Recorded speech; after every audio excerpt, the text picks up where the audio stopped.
My vision of how it would start would be primarily as a very small, intimate organization with referrals coming from different expats who were going through culture shock and adjustment. There didn't seem to be a place for them to receive counseling. But of course we would always accept Filipinos because, we were learning more and more about the Philippine culture and what they knew. And remember, it was martial law, so we had to be very careful driving around at night, even with diplomatic plates on. Because of things that were happening in the Philippines, there were critical incident stress debriefing programs with the coups and the typhoons and things of that sort. Various kinds of seminars and workshops developed because of the need. When we started In Touch, a big deal was in terms of marketing. We did try playing around with the I and T, in touch with your feelings, in touch with your family, in touch with your community, in touch with the Philippines.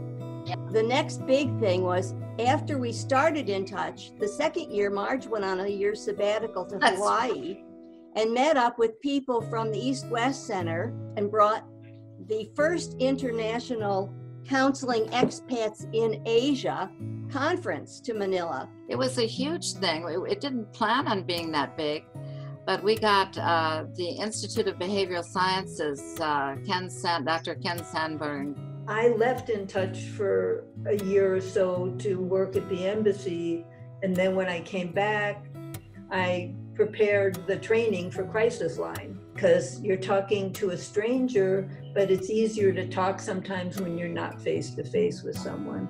The first training had like 8 people in them, and then we started with very few calls because nobody knew about us. Yeah, Crisis Line becoming quite well known, I think, in the community by the time I took over. And people were very, very interested in taking the training.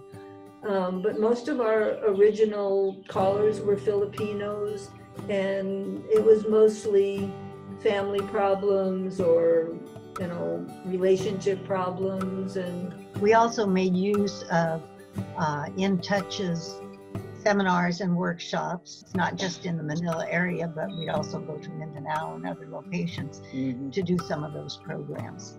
Just organizationally, also at In Touch, we had peer counseling meetings once a week. We tried to keep up professional development as much as possible as well. The way the Philippine professional community opened up to us was wonderful too. They might have known anything about us, but they included us. We knew that the Philippines had to be the basis for our growth. Our initial workshops were managing with household help, because for foreigners, sometimes that was the first time they had household help living in their facilities, and that was a struggle.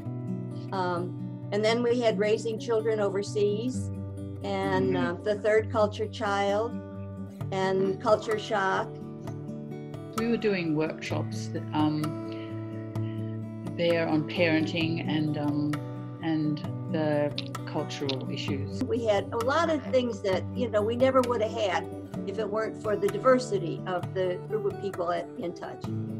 We are learning also a lot from people who come and join, and as they come in, they bring in different approaches. In Touch is a very nurturing place, which I felt back at that time, until this time.